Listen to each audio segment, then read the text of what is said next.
Before him, I raced 5 Ironmans in 1 year, and I think I was 21 when I did that. And I did it out of an F-150, sleeping in the back of it for a lot of them.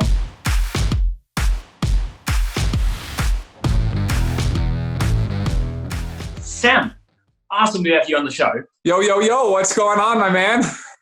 I think it's time for a quick fire round. One thing you would change about your looks. Oh, man, I could change a lot of things. I just would need to be more stylish in general. What chore do you really hate doing? Errands. I hate getting in the car to go and shop and buy anything, which is why my style is so bad, because I never go shopping. Speaking of your style, what's your favorite thing in your closet right now? Probably my pink socks.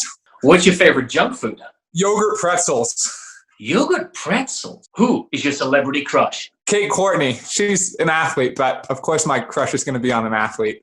Oh, who isn't crushing on Kate Courtney? A song you really like, but you're actually embarrassed to like? Anything by Taylor Swift. What would be the title of your autobiography? Going Long. Who's your biggest competition? Rudy Von Berg in the U.S. I'll go with that. Which triathlete do you really like? Ben Hoffman. Who is the funniest triathlete you know? Josh Amberger. Which triathlete have you kissed? That's a pro? None. Who would you really love to race? Well, I'm stoked to race Kona. I want to race all of these guys that are in their peak and in their prime and just see what they're made of, and actually more see what I'm made of against them, because I know a lot of them are at the peak of their career and I'm just kind of getting started, and so I want to see that level and race them while they're still racing. You did your first Ironman with 18 and then fairly quickly became really good, and not that long after started winning races. You live in the triathlon capital of the world, I want to say, in Boulder. Did people start looking at you differently? Maybe, but I think it's most important how you look at yourself. So I actually don't consider myself to be, I know I am quite good, but in my mind, I sort of tell myself that I'm just adequate, because that way it keeps me hungry. And I'm I haven't done that much. I'm not that good. I gotta not learn how to not drown in the water. There's a lot more gains on the bike, and I gotta become a runner. So to me, I'm still telling myself all that. And I think maybe because I still have that, and again, it's not like I'm thinking I'm inferior, but it's just that way it keeps me hungry and always striving for more. And I do suppose all of a sudden I used to always have to train. Well, it's actually sort of done this flip. I always used to have to train solo because nobody ever really wanted to train with me. And then when I started getting some success, all of a sudden everyone wants to train with me and see how I roll. And now it's kind of back to nobody wants to train with me on the bike, especially, but hopefully, so I don't know, it just goes up and down. So with that big jump in performance and everything, who do you feel has had the biggest impact so far on your triathlon career? I think it's really actually 3 people. So it's biggest is my coach, Ryan Bolton. He's done absolute wonders with me. He's kind of taken all my big energy and my enthusiasm and my motivation, and he's found a way to kind of channel it, because before him, I raced 5 Ironmans in 1 year, and I think I was 21 when I did that. And I did it out of an F-150, sleeping in the back of it for a lot of them, which was a hell of an experience. But from a performance viewpoint, I was definitely holding something off the table. And then I linked up with him, and he's kind of got the right things. But actually, the second person is Ben Hoffman, because he rode with me in one of the group rides here in Boulder. And I dropped the whole group, I don't know, 20 people that time for the final 15 miles or something. And after that, he actually invited me to go stay with him in Tucson for his Kona build.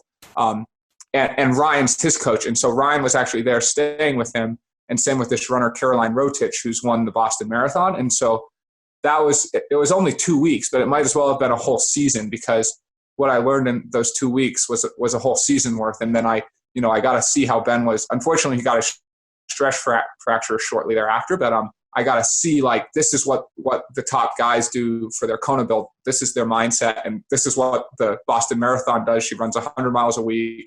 She crushes it, and this is the man, Ryan Bolton, coaching. And so then all that linked together, and then actually that same time period, I'd already met my girlfriend, but basically we became official boyfriend-girlfriend, and she's just had a very leveling ability, I guess you could say, with me. So I've kind of my mind's sort of gotten a bit more quiet, and I'm getting the right team and all that stuff's channeling my energy in the right way. You're invited to Tucson, and there you are with a coach who was an Olympian, right? Yeah. Ben Hoffman, who's won the uncountable races and is one of the big figures in the sport, and the winner of Boston Marathon. Now, how did that feel? There's no better time where the quote, fake it till you make it applies. I mean, I show up and I'm like, I'm a total, especially then, like I hadn't really done much. I'm like, I am the fanboy of Ben Hoffman. Like, I'm like, play it cool. Do not like, oh, hey, Ben, thanks for having me over. Can you sign an autograph? I was like, I had to play it cool. And then, I'm like, oh my God, I'm running with, Caro's probably one of the top 5 runners in the world. And then Ryan's, an Olympian. And he's just like, you meet him and he's just got this energy with him immediately. That's like, he's just got, and from that first time, it was like he had this belief in me. And he already had me running like these, I was doing like 20-mile tempos with Caro that week at like 5:40 pace or something crazy. And I was like, oh my God, I've never run like this. Mate, I couldn't help it but spot that drum set in the background. You're still jamming? Here and there, yeah. It's time to show us what you got, bro. You said the one thing you won't give up from childhood, basically, is wearing pink. I've got my pink watch here, which is kind of cool. I literally thought only Michelle Vesterby is wearing that. Nope, it's me wearing it. Man, I gotta say, you're also being like a very good sport. I'm a triplet, so I guess I don't take myself too seriously, I guess. That was absolutely awesome, man. Yeah, that was great.